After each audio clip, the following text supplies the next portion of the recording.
आपल्याला रोजच्या जेवणात चपाती लागते की नाही? मग आज आपण मस्त गोल गरगरीत फुगलेली चपाती कशी बनवायची, मऊसूत चपाती कशी बनवायची, याच्या काही छान टिप्स ऐकणार आहोत आणि चपाती कशी बनवायची हे सुद्धा आपण पुढे बघणार आहोत. त्यामुळे जर तुम्ही ह्या टिप्स फॉलो केल्या तर तुमची चपातीसुद्धा अगदी 100% अशी मस्त गोल गरगरीत फुगून 1 काय 2 दिवससुद्धा अगदी मऊसूत राहील. खूप रेसिपी मस्त आहे, त्यामुळे व्हिडिओ पूर्ण बघा आणि सुरू करूया. नमस्कार, सुवर्णा's रेसिपी मराठीमध्ये आज आपण मस्त गोल गरगरीत फुगलेल्या आणि मऊ लुसलुशीत चपात्या कशा बनवायच्या याच्या काही खास टिप्स ऐकणार आहोत आणि चपाती कशी बनवायची ते सुद्धा बघायचं आहे. आता तुम्ही म्हणाल की चपातीचा व्हिडिओ काय, पण कसं असतं ना, बऱ्याच जणांचं काय होतं, स्वयंपाक खूप छान बनवता येतो पण चपाती हवी तशी चांगली होत नाही, ती नीट फुगत नाही, वातट होते, कडक होते, मग पीठ कसं मळायचं इथपासून सगळा प्रश्न असतात. किंवा नवशिके असतील, पहिल्यांदाच चपाती बनवत असतील तर त्यांना सुद्धा हा उपयोगी पडणारा व्हिडिओ आहे. त्यामुळे व्हिडिओ पूर्ण बघा आणि व्हिडिओला लाईक मात्र नक्की करून ठेवा, कारण आज आपण फक्त चपाती गोल फुगवण्याचीच रेसिपी बघणार नाही किंवा गोल फुगवण्याचीच पद्धत बघणार नाही, तर चपातीसाठी गहू कोणता घ्यायचा, चपातीचं पीठ कसं दळून आणायचं, चपातीचं पीठ कसं भिजवायचं आणि प्रमाण किती असायला पाहिजे. आता 10 जणांच्या चपात्या बनवायच्या असतील तर त्याच्यासाठी किती प्रमाण घ्यायचं, अशा खूप बारीक बारीक गोष्टी आपण ऐकणार आहोत. कारण कसं होतं, अंदाज जर व्यवस्थित नसेल तर मग काय होतं, 10 चपात्या बनवायच्या आहेत आणि आपण 12-14 चपात्यांचं पीठ मळलं, मग उरलेलं पीठ बरेच जण काय करतात, फ्रीजमध्ये ठेवून देतात. पण फ्रीजमध्ये ठेवलेल्या चपात्या अजिबात खायचं नाही, ते फ्रीजमध्ये ठेवलेल्या पिठाच्या चपात्या. कारण फ्रीजमध्ये पीठ ठेवलं तर ते एकतर काळं होतं आणि मग त्याला एक्स्ट्राचं टेम्परेचर लागून त्यातलं सगळं जीवनसत्व नष्ट होऊन जातं. त्यामुळे प्रमाणातच पीठ मळायचं आहे. म्हणून अगदी प्रमाण पण तुम्हाला दाखवणार आहे की 10 चपात्या जर तुम्हाला बनवायच्या असतील तर किती पीठ घ्यायला हवं हे सुद्धा बघायला मिळणार आहे. त्यामुळे खूप इंटरेस्टिंग असा व्हिडिओ आहे. व्हिडिओला लाईक आताच करून ठेवा आणि व्हिडिओ मात्र शेवटपर्यंत बघा. सुरू करूया. तर सगळ्यात आधी आपण चपातीसाठी गहू कोणता वापरायचा ते बघूया. ऑफकोर्स आता सगळेच जण चांगल्या क्वालिटीचाच गहू वापरतात. मी पर्सनली सिओर आणि लोकवन हे 2 गहू वापरते. सिओर आणि लोकवनच्या चपात्या खूप छान आणि सॉफ्ट होतात, अगदी दिवसभर काय दुसऱ्या दिवशीपर्यंत सुद्धा नरम राहतात. त्यामुळे मी तर माझ्या पर्सनल यूजसाठी सिओर आणि लोकवन वापरते. तुम्ही उत्तम क्वालिटीचा कोणता गहू वापरत असाल तो वापरू शकता. किंवा बरेच जण काय करतात, रेशनचा गहू सुद्धा वापरतात, पण रेशनच्या गव्हामध्ये ना तितका चिकटपणा नसतो, त्यामुळे त्याची चपाती आहे ना ती थोडीशी कडक होऊ शकते. म्हणून काय करायचं, रेशनच्या गव्हामध्ये आपण चांगल्या क्वालिटीचे गहू बाजारातून घेऊन यायचे आहेत आणि ते त्यामध्ये मिक्स करायचे आणि मग त्याच्या चपात्या बनवायच्या. दोन्ही कॉम्बिनेशन व्यवस्थित झाले ना, मिक्स झालं ना की मग चपाती चांगली नरम होऊ शकते. त्यामुळे जर तुम्ही रेशनचे गहू वापरत असाल ना तर बाजारातून एक चांगल्या क्वालिटीचा गहू आणा आणि त्यामध्ये मिक्स करून ही वापरून बघा. दुसरी गोष्ट अशी की जेव्हा गहू आपण दळून आणतो चक्कीवरून तेव्हा पीठ याचा ना बारीक असायला पाहिजे, एकदम सॉफ्ट असायला पाहिजे. थोडंसं जरी खसखशीत रवाळ असेल ना तरी सुद्धा त्याच्या चपात्या कडक होऊ शकतात. त्यामुळे चक्कीवाल्या भैयाला सांगूनच ठेवायचं की गहू बारीक दळून ठेवायचे आहेत म्हणून. गव्हाचं पीठ घरी आणल्यानंतर ना चाळायचं नाही. मी तर चाळत नाही, तुम्हाला आवडत असेल तर तुम्ही चाळू शकता. कारण आपल्याला शाळेत शिकवलेलं आहे, कोंडा असतो ना, कोंडा, त्या कोंड्यामध्ये सगळे सत्व असतात. म्हणजे गव्हाच्या सालीचा कोंडा होतो नाही का, मग त्या कोंड्यामध्ये सगळे सत्व असतात, जीवनसत्व. त्यामुळे कोंड्यासहित पीठ खायचं हे शाळेत शिकवलेलं असतं. त्यामुळे मी गव्हाचं पीठ काय कुठलंच पीठ मी शक्यतो चाळत नाही, ते कोंड्यासहितच वापरलं जातं माझ्या घरात. जर तुम्हाला चाळून घ्यायचं असेल पीठ तर तुम्ही तसं घेऊ शकता. आता तिसरी गोष्ट म्हणजे जेव्हा आपण चपाती लाटतो ना तेव्हा खूप सारं सुकं पीठ लावायचं नाही.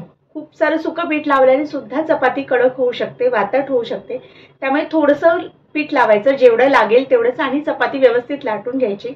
त्यानंतर चपाती भाजते वेळी तवा चांगला गरम करून घ्यायचा. फास्ट गॅसवरच चपाती भाजायची असते. स्लो गॅसवर चपाती भाजली, खूप वेळ शेकवत राहिली तरी सुद्धा ती कडक होऊ शकते. खूप बारीक बारीक गोष्टी असतात, त्या सगळ्या आपल्याला फॉलो करायच्या असतात, तरच आपला स्वयंपाक चांगला होऊ शकतो. त्यामुळे चपाती भाजते गॅस फास्ट ठेवायचा आणि फास्ट गॅसवरच चपाती पटापट भाजायची, म्हणजे ती चांगली सगळीकडे एकसारखी भाजली जाते आणि मस्त फुगून सुद्धा येते. त्यामुळे चपाती भाजते वेळी आणि लाटते वेळी ह्या महत्त्वाच्या टिप्स तुम्ही नक्की फॉलो करून बघा. आता चौथी गोष्ट म्हणजे चपातीचं पीठ भिजवते वेळी थोड्या थोड्या पाण्यामध्ये भिजवायचं. खूप सारं पाणी एकदम ओतून ठेवायचं नाही आणि पीठ जे आहे ते सुरुवातीला फक्त भिजवून घ्यायचं. भिजवून घेतल्यानंतर त्याला मुरत ठेवायचं आणि मग मळायचं. सुरुवातीलाच जर तुम्ही पीठ एकदम जोर लावून मळत राहिलात ना तर ते तितकं चांगलं मळलं देखील जाणार नाही, पण तुमच्या हाताला त्रास मात्र नक्की होऊ शकतो. कारण पीठ पाणी ॲब्झॉर्ब केलेलं नसल्यामुळे पीठ सॉफ्ट झालेलं नाही अजून, त्यामुळे पाण्यात पीठ भिजवायचं, साधंसं मळून ठेवायचं, 10 मिनिट 15 मिनिट पाहिजे तेवढं रेस्टिंगला ठेवून द्यायचं. जेव्हा पाणी सगळं पीठ ॲब्झॉर्ब करून घेईल तेव्हा आपणच ते मऊसूत होईल आणि मग हे पीठ आपल्याला मळायला पण सोयीस्कर होतं आणि आपल्या हाताला सुद्धा त्रास होत नाही आणि मग मस्त असं मऊसूत पीठ मळलं जातं आणि मग त्याच्या चपात्या आहेत ना खूप छान होतात, मस्त गोल गरगरीत फुगतात. त्यामुळे ही टीप तुम्ही नक्की फॉलो करून बघा. तर आता ह्या सगळ्या टिप्स तर ऐकल्याच आहेत आपण. आता चपाती प्रत्यक्ष कशी बनवायची, चपातीचं पीठ कसं मळायचं हे आता प्रत्यक्ष बघण्यासाठी हा व्हिडिओ तुम्हाला पूर्ण बघायचा आहे. त्यामुळे व्हिडिओ पूर्ण बघा आणि लाईक मात्र नक्की करा. आणि सगळ्यात महत्त्वाचं म्हणजे काय माहिती आहे का, आज मी 5 प्रकारच्या चपात्या तुम्हाला सांगणार आहे. साधी चपाती, 2 घडीची चपाती, 3 घडीची चपाती, चौकोनी शेपमध्ये जर तुम्हाला चपाती बनवायची असेल तर ती कशी बनवायची, आणि सगळ्यात शेवटी एक मस्त असा शेप दिलेला आहे चपातीला जो आपल्या छोट्या छोट्या मुलांना खूप आवडणार आहे. आणि मी हे ट्राय केलेलं आहे आणि म्हणूनच तुमच्यासोबत शेअर करते आहे. हा शेप इतका लहान मुलांना आवडेल ना की अगदी चपाती न खाणारं मूल असेल ना ते सुद्धा खाऊ शकतात. म्हणून हा शेवटचा शेप आहे ना हा तुम्हाला पूर्ण बघायचा आहे आणि कसं झालेलं आहे मला कमेंटमध्ये सांगायचं आहे. सुरू करूया. चला तर सगळ्यात आधी आपण पिठाचं प्रमाण बघूया. परातीमध्ये गव्हाचं पीठ घेतलेलं आहे. जर तुम्हाला पीठ वाटीने मोजून घ्यायचं असेल तर माझ्या या साधारण एका वाटीमध्ये 3 ते 4 चपात्या होतात. आता चपातीच्या साईजवर सुद्धा पिठाचं प्रमाण अवलंबून असतं. चपात्या कोणाला लहान आवडतात, कोणाला मोठ्या आवडतात, कोणाला पातळ आवडतात, कोणाला जाड आवडतात. तर हे अंदाजे प्रमाण मी तुम्हाला सांगते आहे. त्यानंतर हाताने जर तुम्हाला पीठ मोजून घ्यायचं असेल तर बोटाची वाटी करायची आणि त्यानंतर पीठ असं साईडला काढायचं, एका गोळ्याचं पीठ. आणि जसं आपण भाकरीला करतो की नाही, 1 मूठ म्हणजे एका भाकरीचं प्रमाण, तशाच पद्धतीने हे पीठ अंदाजे मोजून घ्यायचं. जसं मी सांगितलं पिठाच्या चपातीच्या साईजवर सुद्धा पिठाचं प्रमाण अवलंबून असतं. त्यामुळे थोडंसं एखाद गोळ्याचं पीठ कमी जास्त घेतलं तरी चालेल, पण व्यवस्थित प्रमाणातच पीठ मोजून घ्यायचं आहे. पीठ घेऊन झालं की मग यामध्ये चवीपुरतं मीठ घालायचं आहे आणि ते व्यवस्थित मिसळून घ्यायचं. मिसळून झाल्यानंतर ग्लासमध्ये पाणी घ्यायचं आणि हळूहळू पाणी ओतत हे पीठ जे आहे ते सुरुवातीला सगळं भिजवून घ्यायचं. आधी सगळं जास्तीचं पाणी ओतायचं नाही. पीठ पातळ झालं ना तर मग प्रमाण पिठाचं बिघडू शकतं आणि पातळ झालेल्या पिठाची चपाती लाटायला सुद्धा थोडीशी डिफिकल्ट होऊन जाते, कठीण होतं. त्यामुळे थोडंसं पाणी घालत आपण हे पीठ जे आहे ते पाण्यामध्ये भिजवून घ्यायचं आहे. तर आता एवढं पीठ मळण्यासाठी साधारण मला 1 ग्लास पाणी लागलं. पीठ सगळं भिजवून घेतल्यानंतर तेल लावायचं आहे पिठाला आणि हलकंसं मळून घ्यायचं व्यवस्थित. खूप जास्त सुरुवातीला मळायचं नाही कारण हे पीठ अजून कडक आहे, व्यवस्थित मळलं जाणार नाही. म्हणून बोट रुतेल इतपत सॉफ्ट मळून घ्यायचं आणि त्यानंतर वर झाकण लावून 20 मिनिट मुरत ठेवायचं. आता बघा किती पीठ सॉफ्ट झालेलं आहे. पिठाने सगळं पाणी शोषून घेतलेलं आहे, ॲब्झॉर्ब करून घेतलेलं आहे. थोडंसं तेल लावायचं आणि आता एक 5 मिनिट तरी आपण हे पीठ मस्त असं मळून घेणार आहोत. आता हे पीठ अगदी मऊ झाल्यामुळे मळायला अजिबात त्रास होत नाही. त्यामुळे तुम्ही पीठ मळतेवेळी ही ट्रिक नक्की ट्राय करून बघा. पीठ बघा कुठेही रेषा राहिलेल्या नाहीत, अगदी बोट सहज आत जाईल इतकं सॉफ्ट झालेलं आहे. आता चपातीची पूर्वतयारी म्हणजे काय करायचं, सगळे पिठाचे गोळे तयार करून ठेवायचे म्हणजे आपलं पुढचं काम जे आहे ते सोपं होऊन जाईल. चपातीचे सगळे गोळे तयार करून झाले की मग तवा गरम करत ठेवायचा आहे. गॅस फास्ट ठेवायचा आणि फास्ट गॅसवरच तवा गरम करत ठेवायचा आहे. तवा गरम होईपर्यंत आपण चपाती लाटायला घेऊया. तर पिठाचा एक गोळा घ्यायचा, त्याला सुखं पीठ लावायचं, लाटणीला सुद्धा सुखं पीठ लावायचं आणि गोल गोल लाटणी फिरवत चपाती अशी गोलसर लाटून घ्यायची आहे. ही आपण साधी चपाती बघत आहोत. तर वरती आपण जे सुखं पीठ लावलेलं आहे ना ते हाताने सगळीकडे पसरवायचं, म्हणजे एक्स्ट्राचं पीठ लावायची गरज नाही. तुम्ही इथे बघितलं असाल तर मी एकदाच सुखं पीठ लावलेलं आहे आणि चपाती जशी जाड पातळ हवी तशी लाटून घ्यायची आहे. तर लाटून झालेली आहे चपाती. आता चपाती भाजायची कशी ते बघूया. तर वरची जी पिठाची बाजू आहे ना ती तव्यावर खाली येईल अशी चपाती आपल्या हातावर उचलून घ्यायची आणि पिठाची जी बाजू आहे वरची ती तव्यावर खाली सोडायची आहे. चपाती तव्यावर सोडल्यानंतर 1 सेकंदामध्येच चपाती म्हणजे कोवळी असतानाच तिला परतवून घ्यायची आहे. तर आता मी चपाती परतवून घेते आणि त्यानंतर व्यवस्थित चपाती शेकवायला द्यायची. आता ही परतलेली चपाती शेकेपर्यंत तुम्ही दुसरी चपाती लाटून ठेवू शकता. दुसरी गोष्ट म्हणजे चपाती तव्यावर शेकत असताना, भाजत असताना सारखी चपातीची उलटापालट करायची नाही. फार फार तर बोटाने अशी फिरवू शकता किंवा एकदा अशी उलटून टाकून द्यायची, म्हणजे चपाती चांगली शेकली जाईल व्यवस्थित. आता जशी चपाती भाजायला लागते तशी ती फुगते बघा, हळूहळू फुगायला लागलेली आहे की नाही चपाती. तर आता हिला परतवून घ्यायची आणि कपड्याने किंवा पलित्याने त्याच्या कडा ज्या आहेत त्या दाबून व्यवस्थित शेकवून घ्यायच्या. फुगलेली चपाती जर अशी शेकवली नाही कपड्याने किंवा पलित्याने तर त्याच्या कडा नीट भाजल्या जाणार नाही. आता छान भाजलेली आहे बघा, वरून तेल किंवा तूप काही सोडून घ्यायचं आणि मस्त गोल गरगरीत साधी चपाती आपली झालेली आहे. आता आपली घडीची चपाती कशी बनवायची ते बघूया. तर असं लाटून घेतलेलं आहे, 2 भाग केलेले आहेत. याला तेल किंवा तूप लावायचं, वरून थोडंसं सुकं पीठ लावायचं, त्यानंतर फोल्ड करायची आहे आणि जशी आपण सुरुवातीला चपाती लाटून घेतली ना तशीच लाटायची आहे. आता याला थोडंसं सुकं पीठ लावायचं आणि गोल लाटणी सगळीकडे फिरवत मस्त अशी लाटून घ्यायची आहे, पातळ अशी. चपाती सगळी लाटून झालेली आहे बघा. पीठ वरचं जे आहे ते हाताने सगळीकडे ॲडजस्ट करून घ्यायचं आणि सगळीकडे एकसारखी चपाती लाटली की वरचा पिठाचा भाग तव्यावर येईल अशी सोडून घ्यायची आहे. चपाती तव्यावर सोडल्यानंतर 1 सेकंदात पुन्हा परतवून घ्यायची आहे. खालची बाजू भाजेपर्यंत एक दुसरी चपाती आपण लाटून तयार करू शकतो. आता खाली व्यवस्थित चपाती भाजायला लागली की ती वरती फुगताना दिसते, मग समजायचं की चपातीची खालची बाजू नीट भाजायला लागलेली आहे. मग कपड्याने अशा कडा दाबून घ्यायच्या, व्यवस्थित सगळीकडून शेकवून घ्यायची आहे. टर्न करायची आणि दुसऱ्या बाजूला सुद्धा कडा अशा व्यवस्थित कपड्याने दाबून घ्यायच्या आणि मस्त अशी चपाती सगळीकडून एकसारखी भाजून घ्यायची आहे. त्यानंतर यावर तेल तूप तुम्हाला जे आवडेल ते सोडून घ्यायचं आणि मस्त आपली एका घडीची चपाती तयार झालेली आहे. आता 3 घडीची चपाती कशी बनवायची ते बघूया. तर 3 घडीची चपाती बनवताना असे 3 भाग करायचे.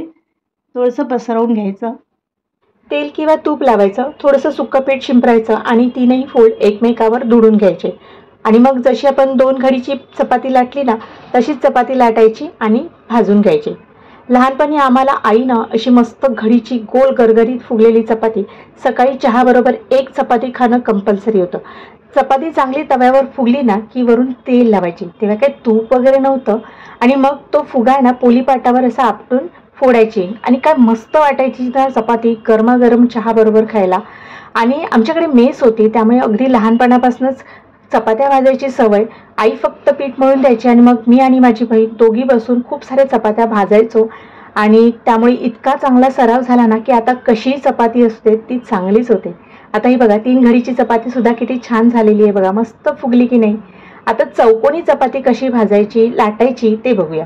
तर एक छोटासा असा पुरीसारखा गोल तयार करून घ्यायचा चपातीचा, त्याला तेल किंवा तूप लावायचं, थोडंसं सुकं पीठ शिंपरायचं आणि त्याच्या कडा आहेत ना अशा व्यवस्थित एकामेकावर फोल्ड करून घ्यायच्या आहेत.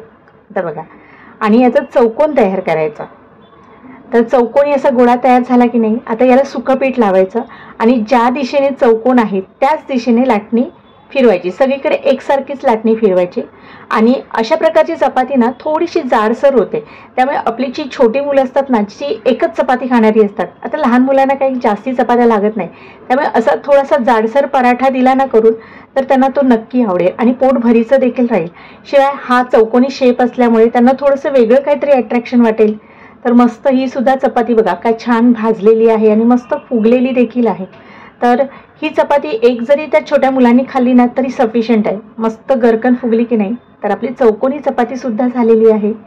आता मी एक स्पेशल शेप सांगितलेला होता तो बनवून घेऊया. तर सिंपल अशी साधी चपाती लाटून घेतलेली आहे. आता यावर काय करणार आहे, मी 2 त्रिकोण तयार करून घेणार आहे. आता एक कट होणार नाहीत अशी काळजी घ्यायची, फक्त सुरीने आपल्याला त्रिकोणी मार्किंग करून घ्यायचं आहे सगळीकडे. तर हा एक त्रिकोण झाला आणि हा आता उलट्या बाजूने एक त्रिकोण करून घ्यायचा आहे. फक्त वरून त्रिकोण शेप दिसेल असंच करायचं आहे, कट झाली नाही पाहिजे चपाती. तर दोन्ही त्रिकोण तयार झालेले आहेत बघा, दोन्ही साईडचे त्रिकोण तयार झालेले आहेत है ना. दोन्ही साईडचे त्रिकोण तयार झाल्यानंतर ह्याच्या साईडच्या कडा आहेत ना ह्या आपल्याला कापायच्या आहेत. तर सगळ्या कडा अगदी व्यवस्थित कापून घ्यायच्या, आतमध्ये कट होणार नाही याची खात्री करूनच मार्किंग करून घ्यायचं. सगळ्या साईडच्या कडा काढून झालेल्या आहेत, सगळ्या कडा कापून घेतलेल्या आहेत बघा. आता त्याचं साईडचं जे पीठ उरलेलं आहे ते काढून घ्यायचं आणि बघा काय छान असा शेप झालेला आहे की नाही. तर स्टार शेपची आपली चपाती झालेली आहे. अगदी मुलांना खूप आवडते. छान मस्त अशी खमंग भाजून घ्यायची आहे। आता ही चपातीसुद्धा बघा किती छान फुगलेली आहे की नाही। ही बिना घडीची चपाती आहे तरीसुद्धा मस्त फुगलेली आहे। सगळ्या बाजूने असे कपड्याने दाबून याच्या कडा व्यवस्थित शेकवून घ्यायच्या। वरून तेल किंवा तूप सोडायचं आणि मुलांना हा शेप खूप आवडतो, त्यामुळे थोडंसं किचकट काम जरी असलं ना तरी मजा येते। कधीतरी करून द्या, मुलांना नक्की आवडेल। सगळ्यात शेवटची महत्त्वाची टीप काय माहिती आहे का? तवा जर तुम्हाला चांगला टिकवून ठेवायचा असेल लाँग टर्मसाठी, तर चपात्या झाल्यानंतर गरमागरम तवा धुवायला घ्यायचा नाही। तवा चांगला थंड करायचा आणि मगच स्वच्छ धुवायचा, तवा चांगला टिकतो। चपाती ही प्रॅक्टिसनेच होते, त्यामुळे रोजचा सराव केला तरी चपात्या तुमच्यासुद्धा अशा मस्त गोल गरगरीत होतील। तर तुम्हीसुद्धा ह्या टिप्स वापरून बघा, तुमची चपातीसुद्धा यापेक्षाही खूप छान होईल। व्हिडिओ थोडा मोठा झालेला आहे, पण व्हिडिओ पूर्ण बघितलात त्यासाठी तुमचे खूप खूप धन्यवाद। सगळ्या चपात्या भाजून झाल्या की प्लेटमध्ये अशा थंड करायच्या, म्हणजे पाणी सुटणार नाही। व्यवस्थित थंड करून झाल्या की मग त्या डब्यामध्ये भरून ठेवायच्या। दिवसभर अगदी छान मऊसूत राहतील आणि पाणीसुद्धा सुटणार नाही। चला तर मग खूप साऱ्या टिप्स सहित माहिती सहित मस्त अशा गोल गरगरीत चपात्या झालेल्या आहेत। टिप्स कशा वाटलेल्या आहेत, चपाती भाजण्याची पद्धत कशी वाटलेली आहे, मला कमेंटमध्ये सांगायला विसरू नका। आणि मग अशा छान छान टिप्ससाठी रेसिपीसाठी अजून आपल्या चॅनलला सबस्क्राईब नसेल केलं तर पटकन सबस्क्राईब करून हा व्हिडिओ तुमच्या फॅमिली फ्रेंड सर्कलमध्ये खूप शेअर करा आणि लाईक करा। आपण भेटूया नवीन रेसिपी सहित नवीन भागामध्ये। तोपर्यंत नमस्कार।